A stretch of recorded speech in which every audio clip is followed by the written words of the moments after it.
और जो वर्ल्ड का नंबर 1 एजुकेशन चैनल है किसी इंडिपेंडेंट क्रिएटर का, वो उनका है, जो कि हमारे गेस्ट हैं। उनके 17 मिलियन से ज्यादा सब्सक्राइबर्स हैं। Please give an energetic and warm welcome to the one and only Khan sir.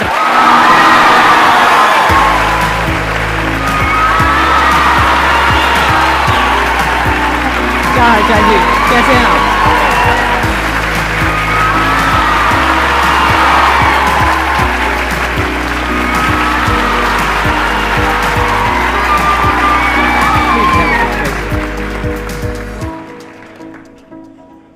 इससे पहले कि ऑडियंस आपसे कुछ पूछे या इंटरेक्ट करे, मेरे माइंड में एक क्वेश्चन है आपके लिए जी। जो बच्चे हैं वो आपके इतने दीवाने क्यों हैं, इतने पागल क्यों हैं आपके पीछे? मतलब मेरे कमेंट सेक्शन में भरा पड़ा था खान सर कब आएंगे, खान सर कब आएंगे। मतलब ऐसा क्या जादू कर दिया आपने बच्चों के ऊपर? ये सवाल हम आपसे भी पूछते हैं, हमारे पे भी इतना कमेंट आया, इतना मेरे तो ऑफिस में लोग चले आए कि सर कब जा रहे हैं। अच्छा। क्योंकि हम लोग का तो एग्जैक्ट है वही पढ़ाना है। हाँ। तो देखिए, हम लोग का मेन है कि बच्चों को जो ज़रूरत रहती है कि अगर लड़का पढ़ने आ रहा है ना, उसके मन में कोई डाउट ना रह जाए। हम उसको कहते हैं कि हम तुम्हें पढ़ा रहे हैं, दम है तो भूल के दिखाओ, याद करके नहीं। प्लस आप जिस प्राइस पॉइंट पे पढ़ा रहे हैं, आई थिंक वो सबसे कम है, वो बहुत ही कम है। सर ये जो फीस का कल्चर है, ये हमारा इंडियन कल्चर नहीं है।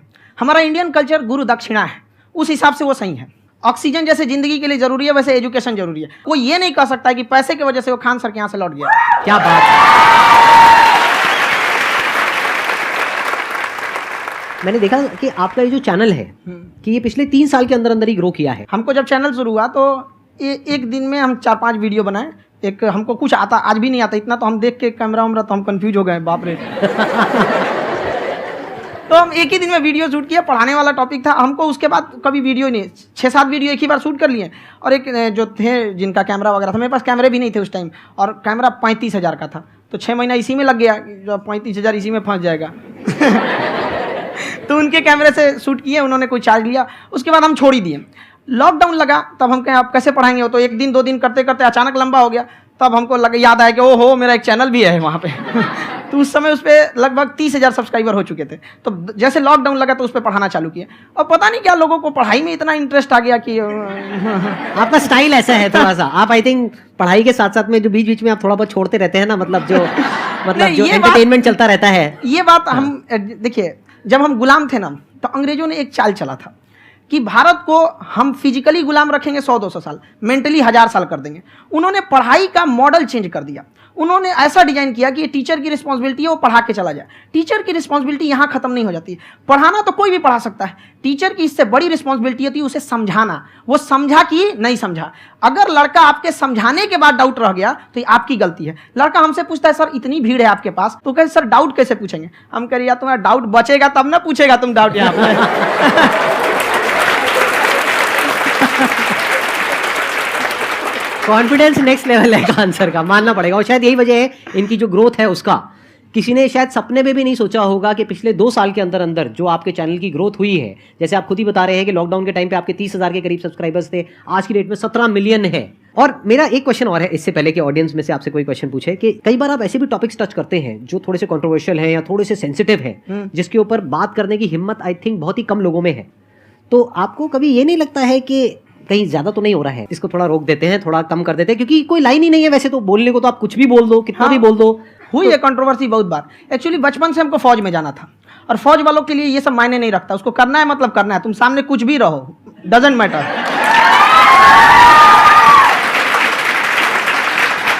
और मैंने YouTube पे देखा कुछ वीडियोस में कि आपका जो इंस्टीट्यूट है वहां पर आज से कुछ साल पहले कुछ बम गिरे थे। हाँ, कुछ गिरे थे, कुछ तो बहुत सॉलिड जगह गिरा था, फटा नहीं वो। मतलब आपके आसपास? हाँ, बम को भी पता है कि टीचर की इज्जत किया जाता है। क्या बात है, क्या बात है।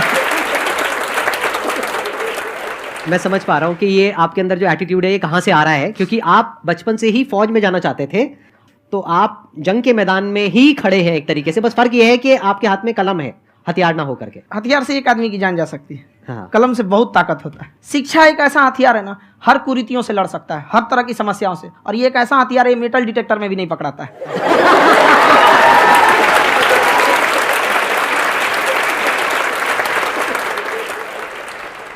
मेरा क्वेश्चन ये है कि अभी प्राइवेट ऑर्गेनाइजेशंस में पीटने का, पनिशमेंट का ये सिस्टम जो है खत्म हो गया है। हम आपके वीडियो में देखे हैं सर कि आप एक बड़ा सा रोल रखे रहते हैं, पुलिस है ना? वाला लाठी है वो, हाँ, पुलिस वाला लाठी है, और स्टेज पे बुला के बच्चों को उसी से धुनाई शुरू कर देते हैं मस्त एकदम से, है ना?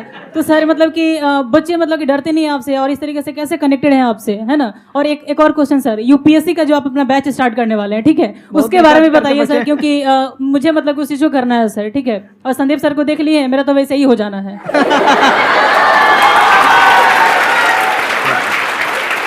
क्या हो जाना है? मेरा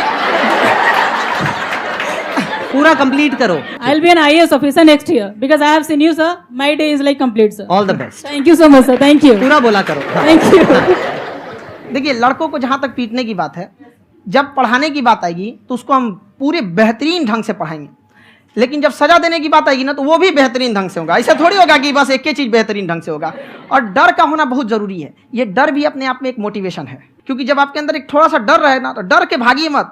एक ऐसा डर जिसको आप लगे कि नहीं नहीं थोड़ा सा और करने की जरूरत है, फिर तो ये हम इसको क्रॉस कर जाएंगे यहाँ पर। तो लड़कों के अंदर ये डर बनाना भी जरूरी रहता है। और रही बात यूपीएससी वाले की, जो आपने बोला, बहुत सारे लड़के वेट कर रहे हैं यूपीएससी की, क्योंकि 2-2.5 लाख फीस सारे लोग एफोर्ड नहीं कर सकते। और हमारा वही रहता है, हम तो ज़्यादातर हमारे स्टूडेंट देखेंगे तो किसी के रिक्शा वाला, सब्जी वाला, यही लोग, इनको तो 2.5 लाख रुपये इनके पास पूरी संपत्ति नहीं होती है, फीस कहाँ से भरेंगे वहाँ पे, उसके बाद रहेंगे कहाँ से। तो ऑल ओवर इंडिया से, कश्मीर से कन्याकुमारी तक, गरीब से गरीब भी लड़का उसको पढ़ सकता है। यही कुछ 1000 रुपये मंथली, 12-14 हज़ार साल का पड़ेगा, खत्म हो जाएगा इतना में।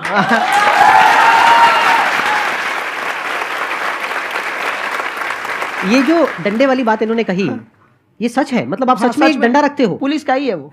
और मारते हो? हाँ, कि मतलब अगर कोई लड़की छेड़ता है या ऐसा कोई भी उल्टा पुल्टा काम पढ़ाई करता लिखाई है, कुछ भी गलती करेंगे तो पिटाएंगे वो यहाँ पे, कैमरे पे, ऑन कैमरा, जैसा भी रहे, कुछ भी पिटाना तो उनको फिक्स है।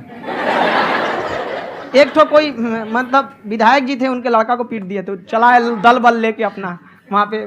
उसने घर पे नहीं बताया था कि सर ने पीटा है, बस बोल दिया कोचिंग में पीटा है। बाद में पता चला हम पीटे हैं, तो उसके पिताजी मेरे सामने और पीटे।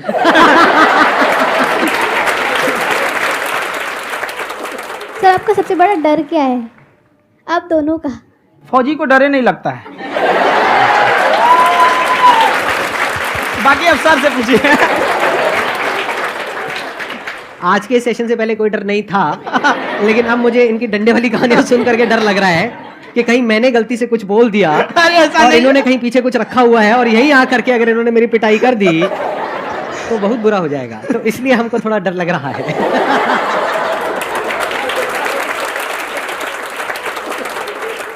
आपकी डेली कितने घंटे क्लासेस होती हैं? 6-7 घंटे। अभी भी खुद ही करते हो आप? हाँ, खुद ही हमारे classes स्टाफ करते हो? परेशान रहते हैं। हम 1:30-2 बजे सोते हैं, सुबह 6 बजे उठ जाते हैं, परेशान रहते हैं। अरे इतना क्यों करते हो, है ना? क्योंकि उनको भी साथ साथ लगना पड़ता है ना? उनको साथ साथ लगना पड़ता है। हम जग गए तो कोई सोया थोड़ी रहेगा, परेशान रहते, दिन में सोते ही नहीं है बेचारा, कहीं कहीं जाके सोते रहता है। तो हम सीट बांध दिए कि भाई तुम इस समय सो जाना, तुम इधर सो जाना। आपकी शादी हो गई या नहीं हुई अभी? मेरी खुशहाली देख के आप आइडिया लगा सकते हैं।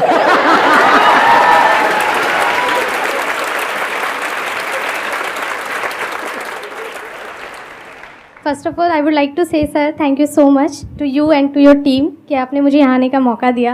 एंड सर अब तक मैंने आपको सिर्फ फ़ोन या लैपटॉप में ही देखा है दोनों को, आज फर्स्ट टाइम लाइव देख रही हूँ तो बहुत अच्छा लग रहा है। तो मेरा क्वेश्चन ये है सर आपसे, जब हम लाइफ में कोई डिसीज़न लेते हैं कि हमें ये पर्टिकुलर चीज़ करनी है, और क्योंकि हम डिसीज़न लेते हैं तो हमारी आदत है कि पहले हम 4 लोगों से पूछते हैं कि तू बता तेरी क्या राय है, तू बता तेरी क्या राय है। तो उनमें से अगर कोई हमें कह देता है कि ये बेकार डिसीज़न है मत कर, तो हमारा माइंड कहीं ना कहीं डाइवर्ट होने लगता है और उसकी वजह से हम अपना डिसीज़न चेंज कर देते हैं। तो मेरा क्वेश्चन ये है कि कैसे हम अपने डिसीज़न पे स्टिक रहे, कैसे हम जो दूसरे के ओपिनियन है उनको अफेक्ट ना होने दें अपने ऊपर।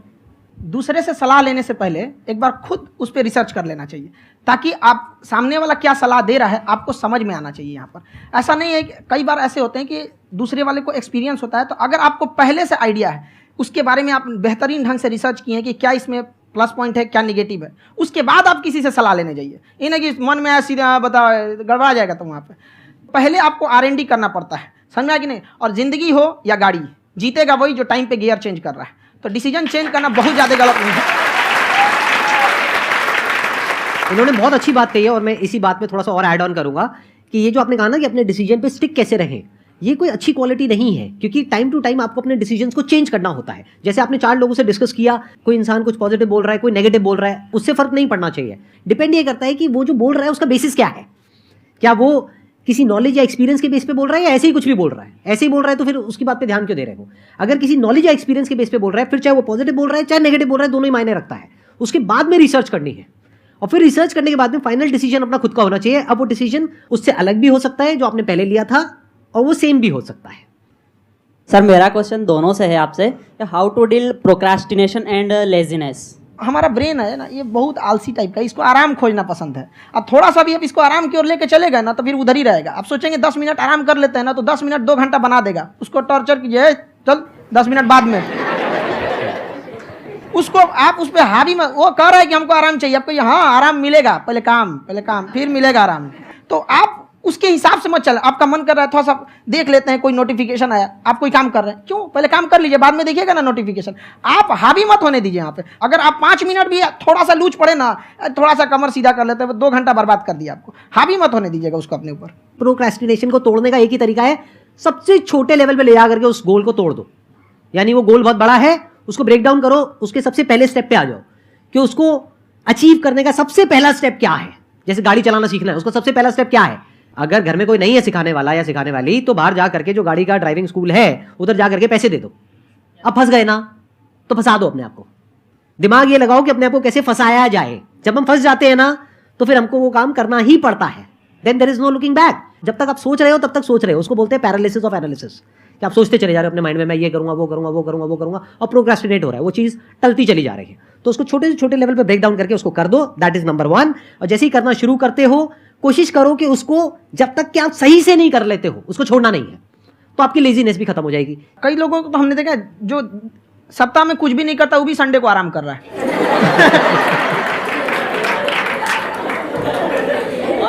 वैसे कहा भी जाता है कि अगर कोई काम आपको करवाना है ना तो ऐसे किसी इंसान को दो जो बिजी है। हाँ। ऐसे आदमी को मत दो जो खाली है। ये परफेक्ट एग्जाम। किसी को भी आप देखिएगा जिसको आप कहते हैं कि मतलब थोड़ा ठीक ठाक आप समझते हैं कि नहीं ये बहुत आगे निकल, वो एक काम को खत्म करने के बाद कभी आराम नहीं करेगा। एक काम खत्म हुआ उसको लगेगा हाँ एक खत्म हो गया, अब दूसरा करना चाहिए। और वही जिसको देखिएगा एक खत्म हो गया और आराम करना चाहिए, कभी नहीं, लाइफ में आखिरी सांस तक।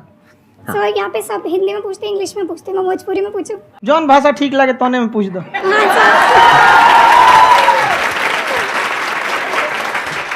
सर ये पूछे के चाहते नहीं कि जैसे हमने के पढ़ाई करी नहीं सर, तो कभी कभी डेली टारगेट्स जो होला वो कंप्लीट ना होला। अगर टारगेट्स कंप्लीट भी होला तो फिर ऐसा इरिटेशन या फिर वो एंजाइटी या फिर कि और करना है या फिर अभी नहीं हुआ, वो चीज़ हमेशा रहेला, तो वो कम कैसे करल जाए? देखिए टारगेट्स को ना हम लोग को एक अपने हिसाब से पहले फिट करना चाहिए।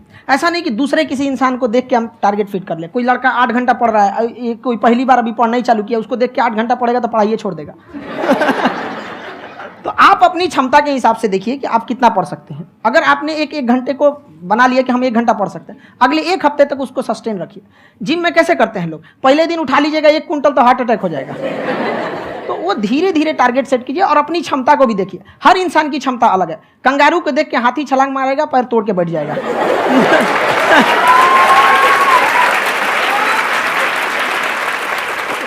अब संदीप सर का मोटिवेशन देख के इसका मतलब क्या कि ट्रेन के आगे खड़ा हो जाएंगे, ढकेल देंगे तुमको।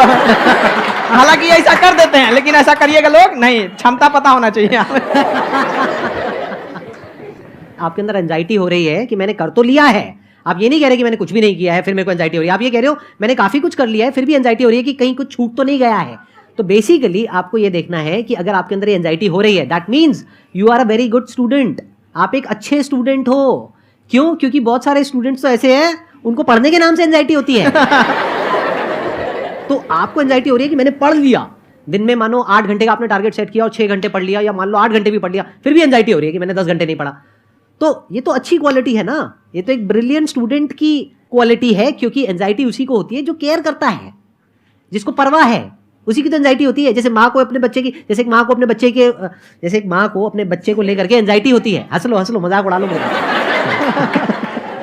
कोई बात नहीं, एडिट कर देंगे इसको हम। हाँ।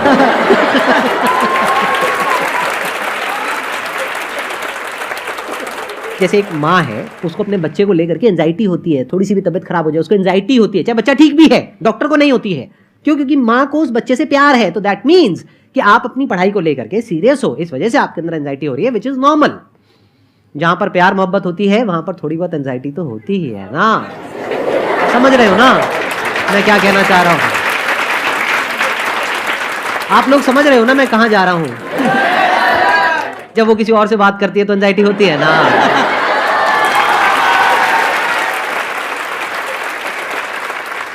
सर आपकी स्टोरी हमने सुनी थी, तो एक टाइम आया था जब आप गंगा किनारे जाके बैठ गए थे।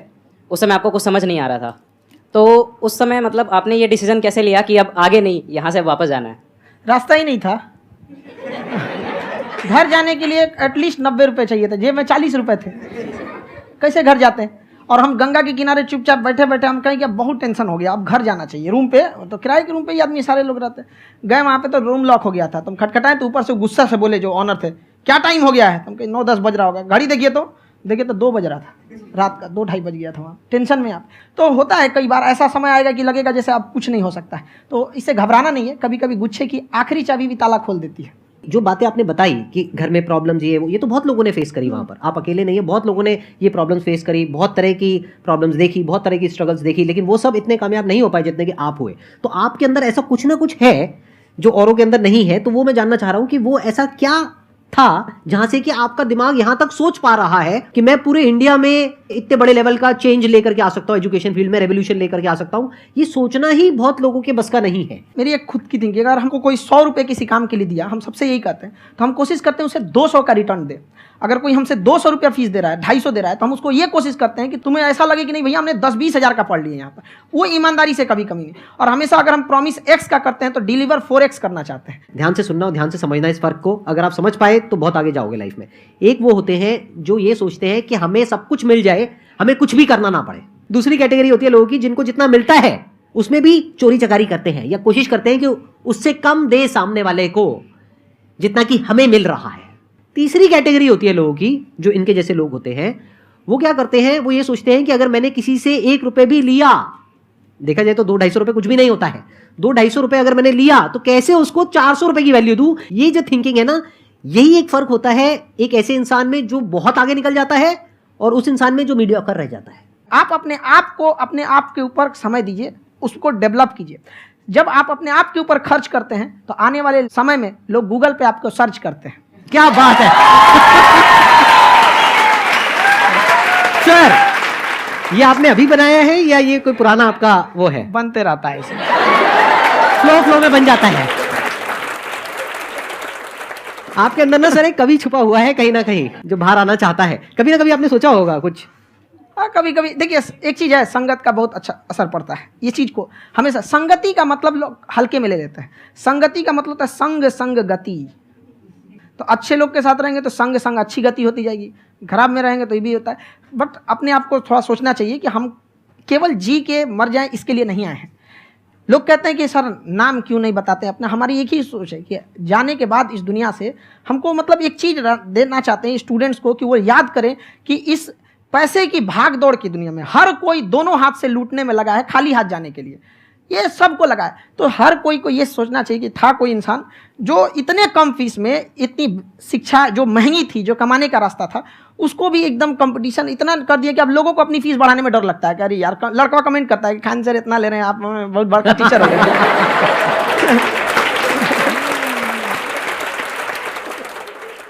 खान सर की एक क्लिप है, ये समय और समझदारी में बहुत फ़र्क होता है। अगर समय रहते समझदारी आ गई तो इंसान कामयाब हो गया, लेकिन अगर समय चला गया फिर समझदारी आई फिर तो बेकार है। तो सर मतलब कुछ आपको ऐसी चीज़ लाना चाहिए जो मतलब बच्चों जो तैयार हो रहे हैं उनको ये चीज़ें मतलब एंड टाइम पे दिखे। समझ रहे हैं मेरी बात? नहीं समझ?